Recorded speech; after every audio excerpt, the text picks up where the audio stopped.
लोकसभा में नेता प्रतिपक्ष राहुल गांधी ने एक बार फिर चुनाव आयोग और भाजपा पर गंभीर आरोप लगाए हैं। राहुल गांधी ने कहा कि हरियाणा विधानसभा चुनाव में करीब 25 लाख वोटों की हेराफेरी की गई है। उन्होंने इस पूरे मामले को एच फाइल्स नाम दिया है और दावा किया है कि हरियाणा में लोकतंत्र की चोरी हुई है। वहीं हरियाणा के मुख्यमंत्री नायब सिंह सैनी ने राहुल गांधी के इन आरोपों को झूठा बताते हुए कहा कि कांग्रेस देश को गुमराह करने की कोशिश कर रही है। राहुल गांधी ने दिल्ली में प्रेस कॉन्फ्रेंस कर हरियाणा चुनाव को लेकर बड़ा खुलासा किया। उन्होंने कहा कि उन्हें सबूत मिले हैं कि हरियाणा में लगभग 25 लाख फर्जी वोट जोड़े गए और इसी वजह से चुनावी नतीजे बदले गए। राहुल गांधी ने अपने आरोपों को नाम दिया एच फाइल्स और कहा कि यह सिर्फ हरियाणा तक सीमित नहीं बल्कि ये एक राष्ट्रीय पैटर्न का हिस्सा है। राहुल गांधी ने कहा कि हरियाणा में करीब 25 लाख फर्जी वोटर लिस्ट में जोड़े गए। कुछ बूथों पर एक ही चेहरे से दर्जनों बार वोट डाले गए। ये लोकतंत्र की सबसे बड़ी चोरी है। राहुल गांधी के मुताबिक हरियाणा की मतदाता सूची में लगभग 5 लाख डुप्लीकेट वोटर पाए गए। 93,000 वोटर ऐसे जिनके पते ही नहीं है और घर नंबर 0 जैसे हैं और करीब 19,26,000 वोट ऐसे घरों में दर्ज है जहां 20 से ज्यादा मतदाता दिखाए गए हैं।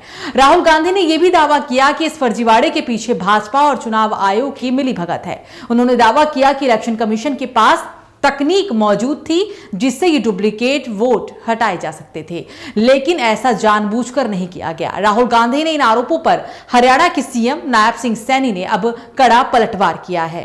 सैनी ने कहा कि राहुल गांधी देश को गुमराह कर रहे हैं और जब हार की जिम्मेदारी से भागना होता है तब कांग्रेस ऐसे ही आरोप लगाती है। राहुल गांधी को हर चुनाव में एक नया बहाना चाहिए। हरियाणा में जनता ने भाजपा पर भरोसा जताया है।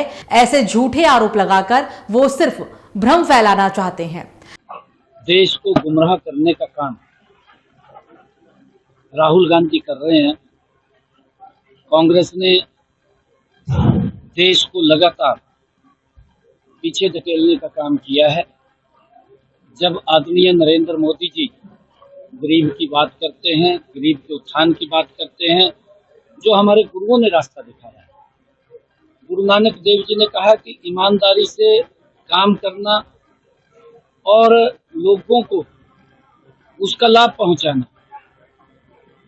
परंतु जिस प्रकार से कांग्रेस मुद्दाविहीन हो गई है, कांग्रेस का युवराज मुद्दाविहीन हो गया है, मुझे नहीं पता लगता क्या है क्या नहीं। मैं आज उसके ऊपर कोई टिप्पणी नहीं करना चाहता।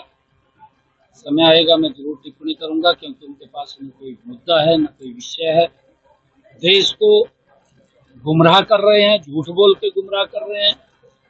भाई काम के बारे में आप चर्चा करिए कि हम ये काम करेंगे वो काम करेंगे, परंतु आप इस प्रकार का झूठ फैला करके लोग आपके साथ नहीं आएंगे।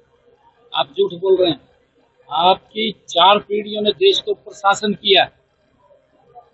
अगर 4 पीढ़ियों के शासन के बाद भी कांग्रेस पार्टी राहुल गांधी बाबा को झूठ बोलना पड़ा तो दुर्भाग्यपूर्ण।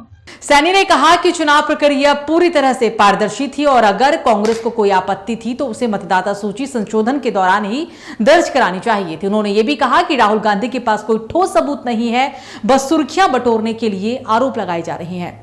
राजनीतिक विश्लेषकों का कहना है कि राहुल गांधी का यह आरोप चुनावी प्रक्रिया की विश्वसनीयता पर एक बड़ा सवाल उठाता है। वहीं बीजेपी इसे कांग्रेस की हार की हताशा बता रही है।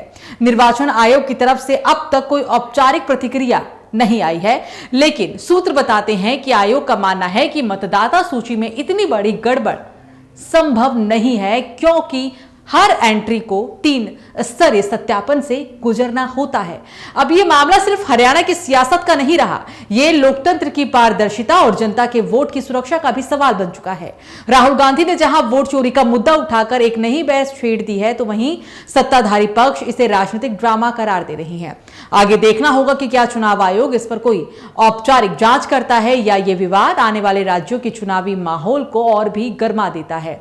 तो फिलहाल राहुल गांधी के आरोपों और हरियाणा सरकार की सफाई के बीच राजनीति में वोट चोरी की गूंज तेज हो गई है। आने वाले दिनों में यह मामला और भी बड़ा रूप ले सकता है।